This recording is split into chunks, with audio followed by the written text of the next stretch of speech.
You're watching Let the Quran Speak. Now we answer questions we've received from you, our viewers. So if you have a question yourself, do send us www.quranspeaks.com. Okay, Brother Shabir, the first question is, some Muslims are bad human beings, and there are other people who are not Muslims, but they are good in every other way. So the individual is saying the ones who are not Muslims but are good in every other way have earned paradise more than the individual who's Muslim but doing evil. What are your thoughts on that? Well, it would seem from that way of putting it that this is an unfair sort of judgment to render. Certainly the Quran depicts God as Ahkamul Hakimin. He is the most just of those who render justice.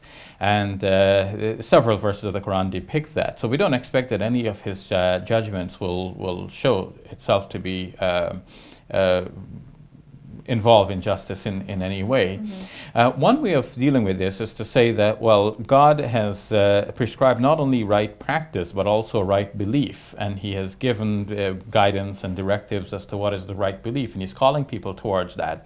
And if people ignore their basic inclination towards the right belief that God has equipped them with already, and also the guidance that God has revealed through his prophets, and they turn away to false beliefs, well, then they deserve God's condemnation anyhow, even though they may be doing some good things. And in that case, whatever good things they're doing, they have not added anything good to God, and God will give them good rewards for their good things, their good actions, even in this life, and they will have no good reward in the life hereafter. But stepping back from that a little bit and seeing the broader picture, we should think of people having a range of options.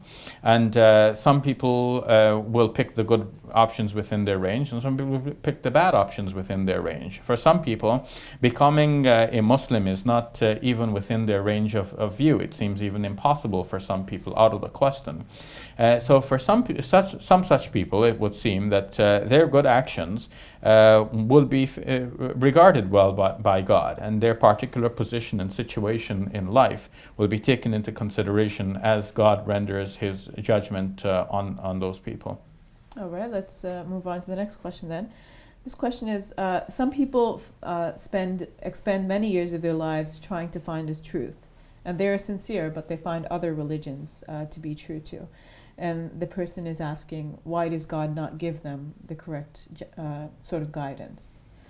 Yes, if we understand that the correct guidance is for every person is only one particular religion, namely the religion of Islam, well then this seems to be a sort of a puzzle. And indeed, many Muslims think of it in this way, because the Quran says, "Inna dina inda Allahi al-Islam," the religion with God is only Islam.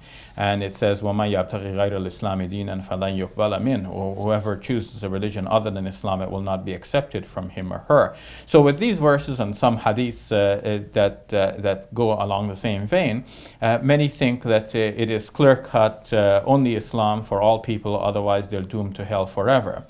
But if it happened in this way, then to begin with, the whole creation would seem quite wasteful, because God would then be selecting only a few people for paradise and the vast majority for hell, meaning those who have not become Muslims. And it would also seem that God has not done enough really to get his message across to each and every person in every part of the world, everywhere, for all time. But so if we step back from that and we look at those problems, we realize that God must have in his master plan the idea that people everywhere will be choosing to serve him in the way that they know best. And at the same time, there will be people who will be turning away from his service and from believing in him, again, given the range of options that they have. And so it is very important that we understand God's justice to be just, and not to think of him in a way that represents him as cruel, or to think of his creation as involving a great amount of waste. All right. This question is about a saying of the Prophet Muhammad where he says, "Do not write anything from me except the Quran." And the person is asking, well, I guess, how do we have other writings of the Prophet, other sayings of the Prophet Muhammad written down?